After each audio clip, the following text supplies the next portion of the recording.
오늘은 맥추절입니다.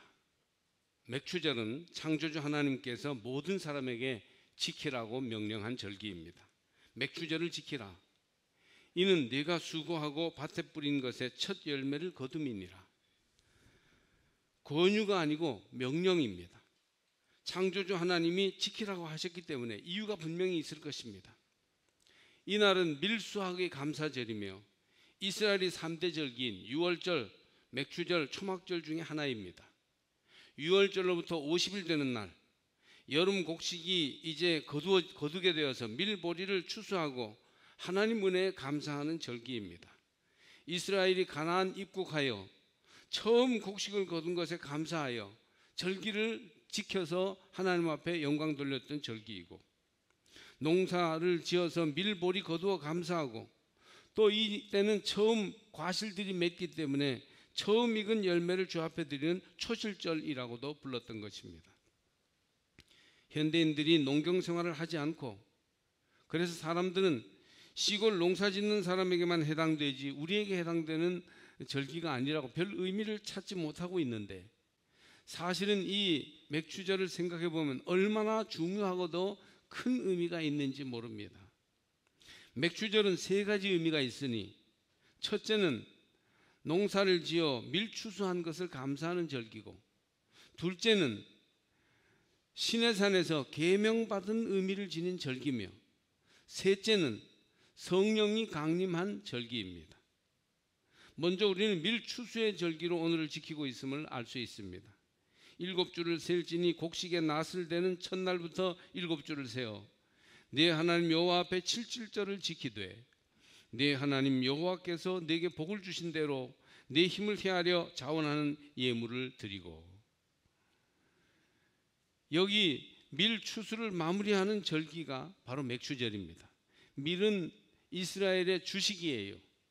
그래서 이 밀 추수는 가장 풍요로운 수확을 의미합니다. 그런데 이 절기에 밀만 추수하는 것이 아니고 과일이, 온갖 과일이 나옵니다. 참외, 오이, 자두, 살구, 매실 같은 열매를 수확하여 이것도 함께 하나님 앞에 드렸으므로 풍성한 감사의 절기입니다. 광야를 지나면서 만나와 메추라기로 주님이 먹이셨고, 불기둥 구름기둥으로 매일매일 인도하셨지만, 그러나 광야 생활은 메마르고 배고프고 고달팠어요. 그런데 가나안 땅에 들어오니까 젖과 기름이 흐르는 것 같지 않겠어요? 첫 농사를 지어서 곡식을 드릴 때 너무너무 감사해서 첫 열매를 드리고 밀단을 주 앞에 바치면서 감사했던 절기가 맥추절입니다. 뜨거운 감사가 있었으며 힘대로 감사하였고 실질적인 감사가 드려졌던 때입니다. 유대 백성의 3대 절기는 모두 감사절이에요. 유월절은 민족 구원에 감사요, 초막절은 광야 보호해 주신 것을 감사하면서 겨울을 준비하고 연말에 드리는 감사며, 맥추절은 처음 과실과 밀수확을 감사하는 절기죠. 감사하는 백성은 은혜 가운데 살게 됩니다. 우리도 이 맥추절에 풍성한 감사를 하나님 앞에서 회복해야 할 것입니다. 두 번째로 이 맥추절은 계명받은 절기예요. 출애굽한 이스라엘은 시내산 밑에 모여서 모세가 주님의 부름을 받아 시내산에 올라가게 됩니다. 그리고 그곳에서 40일을 금식한 후에 하나님께서 주시는 2 돌판을 받아 내려오는데, 그게 바로 10계명이에요. 한 판에는 대신 계명, 한 판에는 대인 계명을 받아가지고 모세가 그 계명판을 가지고 내려옵니다. 인류를 대표하여 하나님 앞에 성도가 지켜야 할 10계명을 받았는데, 이때가 바로 맥추절인 것입니다. 율법을 통해서 하나님과 계약을 맺고 언약의 백성이 된 것이에요. 2 사람이 언약을 맺으면 부부가 되죠. 그래서 부부는 언약 맺은 사람들이에요. 약속한 사람들이죠. 이처럼 율법으로 하나님과 언약을 맺어 영원한 하나님 백성으로 구별된 날이 맥추절입니다. 새로운 예배 공동체, 경제 공동체, 생활 공동체가 된 것이에요. 이집트에 종살이 하던 이들이 광야의 오랜 기간 고생하다가 넘어와서 율법을 통해서 하나님의 백성으로 새롭게 계약 공동체가 된 것, 이것이 바로 맥추절이죠. 유대인의 완전수 7이 겹치는 77절이라고도 합니다. 이것은 6월절에서 7주를 지났다는 말도 되지만 완전한 절기다라는 의미도 있어요. 계명을 잘 지키면 가나안에 흡수되어서 우상 숭배 백성으로 떨어지는 일이 없다고 약속해 주신 거죠. 언약을 지켜라. 그러면 내가 너희를 지켜주겠다. 이것이 바로 맥추절에 있었던 일입니다. 세 번째로 맥추절은 신약 시대에 와서 성령 받은 절기가 됩니다. 부활하신 예수님께서 40일 동안 제자들과 함께 있었어요. 그리고 감람산에서 승천하십니다. 그럴 때 이 말씀을 남기죠. 사도행전 1장 4절, 너희는 예루살렘을 떠나지 말고 내게서 들은 바 아버지께서 약속하신 것을 기다리라. 말씀대로 제자들은 한 곳에 모여서 열심히 기도하였습니다. 그러던 중에 열흘째 되던 날, 즉 예수님 부활하신 6월절에서 오순절이 되던 날, 성령이 충만하게 임하게 됩니다. 성령 받은 그들이 신약의 교회를 이루게 됩니다. 오늘날 모든 교회들의 가장 근원은 바로 이 맥추절에 성령 받은 데서부터 비롯된 것이에요. 오직 성령이 너에게 임하시면 너희가 권능을 받고 예루살렘과 온 유대와 사마리아와 땅끝까지 이르러 내 증인이 되리라. 사도행전 1장 8절 말씀. 성령 받으면 증인 된다는 거죠. 그러므로 맥추절은 성령절이라고 말할 수 있어요. 구약의 맥추절은 6월절에서 50일 지난 날이고 시내산에 율법 받아 새로운 계약 공동체가 돼서 유대교가 출발한 날이죠. 또 신약 시대에 와서는 예수님이 십자가에서 돌아가시다가 부활한 지 50일째 되는 날이에요. 그래서 성령 강림을 받은 제자들이 초대교회를 시작하게 된 것입니다. 맥추절과 오순절은 같은 절기를 말하는데 유대교와 기독교의 시작을 의미하는 것이에요. 굉장히 중요한 의미를 가진 날이 바로 오늘 맥추절입니다. 그러면 여러분, 이렇게 감사의 습관을 회복하는 절기, 또 계명을 받은, 십계명 받은 절기, 그리고 성령 받은 절기를 기념하는 이 맥추절을 우리는 어떻게 보내야 될까요? 첫째로 감사하는 습관을 회복하셔야 됩니다. 여러분, 감사하는 습관을 회복하시기 바랍니다. 혹시 나도 모르는 사이에 자꾸 불평하고 있고 원망하고 시비하고 있다면 입술을 빨리 닫으시고 성령의 도우심을 힘입어 감사하는 습관을 회복하시기를 바랍니다. 이스라엘의 모든 절기는 감사하는 절기라고 했잖아요. 이스라엘 사람들은 감사하는 습관을 가졌어요. 하나님의 백성들은 하나님 앞에 서 있는 존재, 코람데오, 하나님 앞에 항상 있기 때문에 감사하는 사람들이 되어야 해요. 맥추절은 밀추수를 감사드리고 첫 과일 수확을 감사한 절기였어요. 이스라엘의 풍토는 햇볕이 강하고 메말라서 과일 당도를 높게 하는 기후입니다. 그러나 열매 자체가 풍성하고 크진 않았어요. 그러니 첫 열매를 드리는 절기가 얼마나 풍성했겠어요. 초라했습니다. 그러나 그들은 축제를 열어서 그 초라한 첫 열매에도 불구하고 하나님께 힘을 다하여 감사드렸습니다. 이것이 바로 맥추절이에요.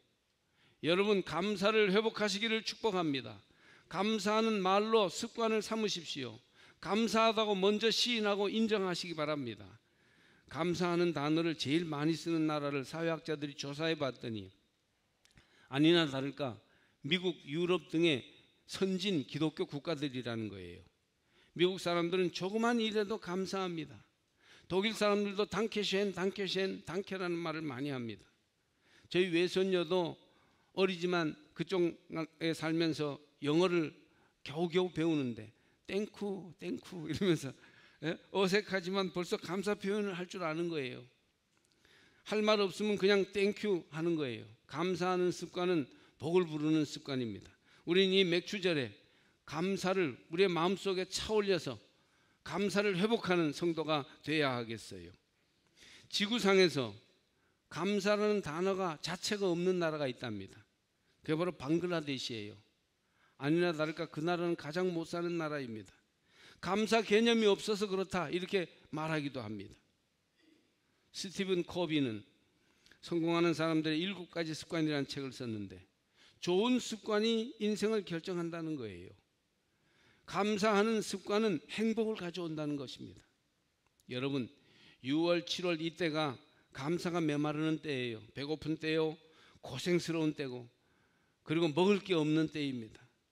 그런데 이때 맥추절을 두셔서 이스라엘로 하여금 감사하게 하셨어요. 만약 이렇게 메마른 때, 힘든 때 감사할 수 있다면 연중 감사하며 살 수 있지 않겠어요? 그러므로 맥추절에 감사하시기 바랍니다. 가족들에게 감사하고, 주신 바 조건에 감사하고, 은혜 주심에 감사하고, 구원하셨음을 감사하고, 마귀를 물리쳐 주심을 감사하고, 질병을 이기게 하심을 감사하시기를 바랍니다. 또 이날은 회개하며 화목하는 날이 되어야 합니다. 하나님의 은혜를 받고 축복을 누리고 살면서도 감사하지 않고 형제끼리 미워하고 불화하는 것, 성도들끼리 시기 질투하고 싸우는 것을 회개해야 돼요. 그래서 화목하게 돌아오는 날이 맥추절입니다. 오늘 11절을 보면 그런 내용이 나오죠. 너와 내 자녀와 노비와 내 성중에 있는 레위인과 및 너희 중에 있는 객과 고아와 과부가 함께 내 하나님 여호와께서 자기의 이름을 두시려고 택하신 곳에서 내 하나님 여호와 앞에서 즐거워할지니라. 소외된 자, 인정받지 못하는 자, 사회적 약자들과 함께 더불어 같이 즐거움을 누릴지니라. 화목하라는 말씀이에요. 가족끼리 화목 못했던 것 회개하시고 이 맥추절 이후로 화목해지시기를 축복합니다. 하나님이 화목의 영을 부어주시기를 바랍니다. 평화의 마음을 여러분 가운데 채워주시기를 축복합니다. 그래서 우리 모두가 화목한 삶을 살아가도록 이 맥추절에 주님께서 복을 내려주십니다. 여러 해 전에 큰 사건이 있었어요. 공기업에 다니는 회사원 집에서 아내가 남편을 죽인 사건입니다. 68세 된 남편이 25cm짜리 식칼로 부인을 죽인다고 위협한 거예요. 부인이 몇 시간 청소를 하는데 남편이 손도 까딱하지 않고 있으니까 부인이 한번 도와주지 이렇게 불평을 했더니 부인을 죽인다고 남편이 칼을 들고 나온 거예요. 눈을 찔러 소경을 만들까 배를 찔러줄까 이렇게 위협했다고 합니다. 이미 가정폭력이 일상화된 집이었어요. 남편은 유명 공기업의 회사원이었고 절대 술도 안 마시고 회식도 안 다니고 퇴근 시간 딱딱 지켜서 나오는 착실한 사람이었어요. 그런데 성격이 고약했습니다. 식사하다가 식구 중에 누가 젓가락을 잘못 사용하면 상을 뒤집어 엎는 적이 여러 번이었답니다. 부인의 버릇을 고친다며 벤치로 생이빨을 뽑은 적도 있답니다. 부인이 직장 생활을 하니까 일이 좀 늦어지면 누구와 놀아났냐면서 하체를 표백제로 닦기도 했답니다. 여러 번 가정폭력이 일어나서 경찰에 연락을 해서 SOS를 요구한 적도 여러 번이었는데 그때마다 남편이 사교성이 좋고 말을 잘해가지고 그래서 막 이렇게 얘기를 잘하고 또 뭐 하면 자기 명함에다가 수표를 넣어서 탁 이렇게 적절히 써서 말이죠. 그때마다 몇 번을 모면했다고 합니다. 22세에 시집 와서 64세가 되기까지 42년 동안 가정폭력을 당했습니다. 그러다가 어느 날 한순간 감정이 폭발하게 된 거예요. 남편이 자는데 장롱 속에 넥타이가 눈에 딱 띄더라는 겁니다. 그래서 자기도 의식 못하는 사이에 민첩하게 목을 졸라서 죽였습니다. 재판을 하고 감옥 생활을 하게 됐습니다. 이것이 사회적으로 큰 이슈가 됐어요. 그래서 막 전면 기사로 특집 기사로 실은 신문들도 있습니다. 그래서 기자가 이 사람의 심정을 묻기 위해서 면회 신청을 하고 심정이 어떠냐고 물어봤답니다. 그랬더니 놀랍게도 지금이 가장 행복한 순간입니다 라고 답을 했답니다. 가정이 이런 것입니까? 가정폭력이나 불화, 남의 가정 문제라고 생각하지 말고 이 맥추절에 화목의 은혜로 돌아오시기를 바랍니다. 회개해야 돼요. 진정으로 화목하시기를 주의 이름으로 축복합니다. 또 맥추절은 말씀 앞에 새롭게 출발하는 날입니다. 하나님 은혜로 또 한 해의 맥추절을 우리가 맞이하지 않습니까? 삶의 수확이 많든 적든 뭔가 수확을 가지고 그리고 하나님 앞에 평안한 생활, 아주 망하지 않은 것, 이것을 생각하며 감사할 줄 알아야 됩니다. 남은 생에도 하나님께 영광을 돌리고 죄를 범치 않고 선한 사업에 힘쓰게 해달라고 기도하십시오. 그런데 이날은 계명받은 날이에요. 우리가 아까도 설명했지만 10계명을 하나님께로부터 받은 것을 감사해야 돼요. 교회에 성령을 내려주신 것을 감사하시기 바랍니다. 그러니까 이날은, 이 맥추절은 바로 말씀 앞에서 새롭게 출발하는 날이라는 것입니다. 사람은 하나님의 법을 따르기도 하고 육신의 법을 따르기도 해요. 하나님의 법을 따르면 거룩과 영광 가운데 살게 되지만 육신의 법, 즉 본능과 욕심을 따라 살다 보면 많은 갈등이 빚어지고 인생이 점점 어두워지게 됩니다. 자신을 잘 돌아보십시오. 여러분은 말씀 앞에 서는 바른 사람으로서 바른 태도를 가지고 있는가, 자기를 성찰하셔야 됩니다. 이유를 이것저것 대지 마세요. 내가 하나님 앞에 선 단독자로서 지금 말씀 앞에 서 있는가, 아니면 육신의 법을 따라 정욕을 따라 거짓된 것을 따라 살아가고 있는가, 스스로를 성찰하셔야 돼요. 말씀 앞에 서 있는 바른 사람의 바른 태도는 자기를 성찰할 줄 아는 거예요. 자기 성찰을 모르면 아무리 말씀 들어도 소용없습니다. 말씀을 적용하고 말씀대로 행하여 말씀의 사람 될 때 하나님이 놀랍게 축복하실 줄 믿습니다. 보다 많은 열매 맺기 위하여 썩어지는 미랄이 되기로 작정하십시오. 계명을 지키기를 다짐하세요. 작은 것에서부터 큰 것까지 계명을 소홀히 하지 않고 정말 내 삶의 원칙으로 지키기 힘쓸 때 하나님 나라가 임하게 될 것입니다. 말씀대로 계명대로 살지 못한 것, 이런저런 이유를 자꾸 하고 핑계대지 말고 말씀대로 살지 못했습니다. 계명대로 살지 못했습니다. 회개해야 돼요. 그리고 말씀 앞으로 지금 돌아오시기를 바랍니다. 오늘 맥주절에 하나님의 말씀 앞으로 돌아오시기를 축복합니다. 여러분 자녀들도 말씀대로 사는 은혜를 누리기를 축복합니다. 우리 자녀들이 지금 어디 매를 헤매고 있는가, 정말 말씀 앞에 서 있는가 진지하게 돌아보시고 깨어 기도하셔야 합니다. 또 우리는 이 맥주절에 네 번째로 하나님께 보이는 절기이기 때문에 모두 하나님께로 나와서 보여야 합니다. 모든 남자가 꼭 여호와께 보여야 하는 절기가 유월절, 맥주절, 초막절이에요. 여자는 안 와도 되는 것이 아니에요. 남자가 가정의 대표로서 하나님께 보이라는 말이니까, 즉 가정별로 다 하나님께 절기를 지키라는 말입니다. 절기에 가장을 포함하여 남녀노소 온 가족이 다 나와야 합니다. 여러분, 이 맥주절에는 가족 총동원 돼야 되는 것이 원래 맥주절의 의미입니다. 뿔뿔이 가족들이 흩어져서 교회에 나오기도 하고 안 나오기도 하고, 나와도 이것저것으로 흩어져 다니고, 이것보다는 한데 나와서 사정이 다 있겠지만 하나님을 예배하는 가정이 복된 가정입니다. 절기에 하나님 앞에 나와서 예배드릴 뿐만 아니라 매 안식일, 즉 주일에도 가족이 함께 교회에 나와서 하나님께 보여드리는 것이 참으로 좋은 습관이요 복받는 길이에요. 여러분, 하나님께 나와서 하나님 앞에 보이시기를 바랍니다. 하나님이 우리를 보시고 위로하시고 용서하시며 축복해 주실 것입니다. 임마누엘 칸트는 노력에 의해 얻어지는 습관만이 선이라고 했어요.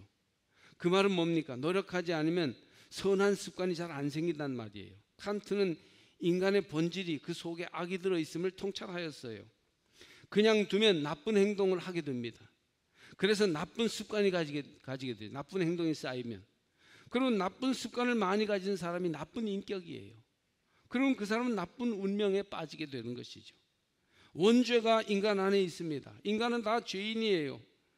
그래서 선한 습관으로 인도하지 않으면 틀림없이 나쁘게 돼 있기 때문에 우리는 선한 습관 가지기를 힘쓰고 노력해야 하는 것입니다. 모이기를 피하는 어떤 사람들의 습관과 같이 하지 말고 오직 권하여 그날이 가까울수록 더욱 그리하라. 히브리서 10장 25절 말씀이에요. 사람들의 습관, 나쁜 습관에 동참하지 말고 하나님 앞에 나와 하나님의 영광을 바라보고 하나님의 말씀 앞에 우리 자신을 세우기를 힘쓰는 습관을 가져야 합니다. 주의 재림이 가까울수록 모이기를 싫어하는 습관이 있습니다. 코로나19 바이러스 때문에 교회를 몇 번 쉬니까 안 나오는 습관이 생겨요. 이걸 막아야 합니다. 우리 연회는 7월 26일 주일을 감독님이 교회 회복의 날로 선포하였어요. 감독님은 목사들의 목사, 교회의 어른이에요. 우리가 어쨌든 감독님을 선출을 통해서 뽑아서 하나님께서 기름 부어 세우셨기 때문에 감독님이 선포하면 우리가 따라가야 됩니다.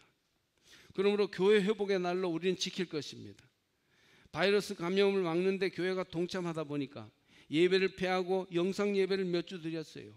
나태와 불참하는 습관이 우리 가운데 들어오고 이러면서 불신앙의 풍조가 우리 가운데 들어오는 걸 아십니까? 2주일만 빠지면 3주일째 오고 싶지 않아요. 인간의 원죄는 하나님을 떠나려 하고 믿음을 버리고 싶은 유혹입니다. 교회 이름으로 총동원을 선포해서 믿음을 회복하라고 하는 이유가 여기에 있습니다. 여러분, 예배를 회복하시고 주의를 회복하시기 바랍니다. 어떤 이유로도 우리가 하나님 앞에 계명을 어기고 하나님 앞에 나오는 일을 중단할 수는 없는 것이에요. 주의 이름으로 선포하니, 교회를 회복하라, 믿음과 예배를 회복하라고 선포하니 이 사실 앞에 응답하여 나오시기를 바랍니다. 남편이 주일에 자기 부인에게, 여보, 아니 어떻게 매일 교회만 가? 한 주일은 좀 내 말도 들어줘, 놀러 가자. 그러면 야, 정말 남편을 너무 내가 안 돌봤나? 그래서 쫓아갑니다. 그래서 한 번 빠집니다. 다음 주에는 교회 가려 했는데 친척 결혼식이에요. 그 집 식구들이 우리 애 결혼식 때 다 왔기 때문에 안 가면 큰 말을 듣게 돼요. 또 빠집니다. 그 다음 주에는 꼭 교회 나가야지.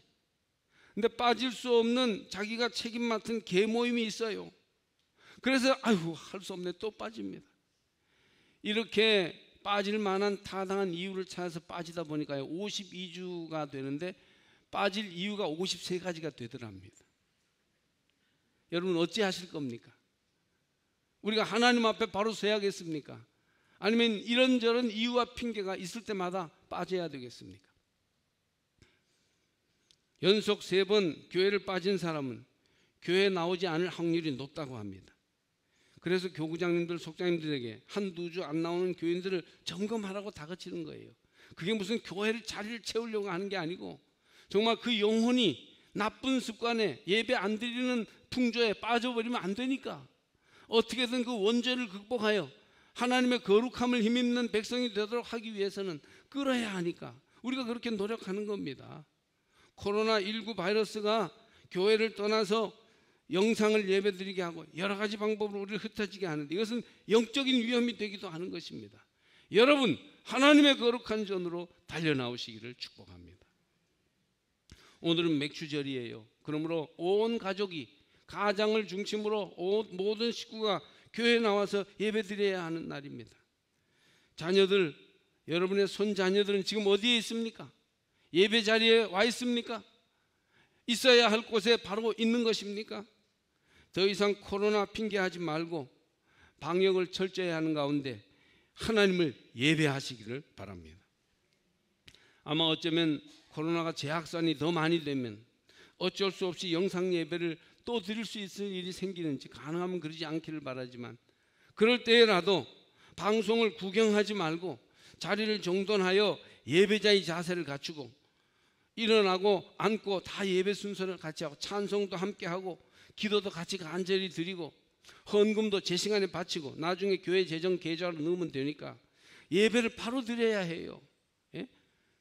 예배를 영상 예배를 드리라고 예배 구경하면 안 됩니다. 예배 참여하고 예배해야 합니다. 그렇게 하시기를 주의 이름으로 권면합니다. 미국의 아틀랜타에 피어스 해리스 목사님이라고 큰 교회 담임 목사님이 계십니다. 그분이 교도소 선교를 많이 하는데 하루는 교도소에서 설교를 했습니다. 설교 후에 죄수한 사람이 손을 들고 제가 좀 간증하겠습니다. 길게 하지 말고 짧게 간증하라고. 그래서 이분이 자기 간증을 합니다. 제가 어렸을 때 조지아주 시골 아주 친한 친구와 함께 주일학교에 열심히 다녔습니다. 중학교 때까지 교회 다녔어요. 근데 고등학교 때 자꾸 나쁜 친구들과 어울리다 보니까 남자가 교회 다니는 게 째째하게 보여서 그때부터 교회를 그만뒀습니다. 그런데 나와 함께 중학교 때까지 열심히 교회에 나가던 그 친구는 계속 열심히 나가더군요. 그런데 교회 다니다가 그만둔 사람이 바로 접니다. 그때부터 인생의 길을 잘못 들어서 청소년 때 방탕하고 그 후에 나쁜 친구를 사귀면서 계속 나쁜 길로 들어가서 지금 여기 감옥에까지 오게 됐습니다.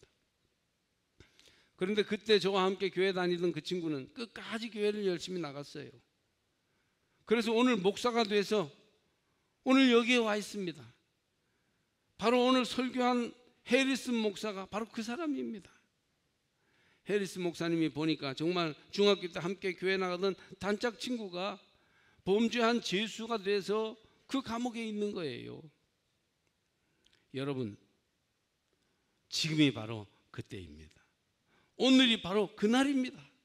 하나님 앞에 나와 보이고 말씀 앞에 서기로 결심하는 날, 화목하며 평화를 이루는 날, 하나님께 감사하는 습관을 회복하는 날, 바로 이 맥주절에 여러분 모두가 그렇게 되시기를 축복합니다.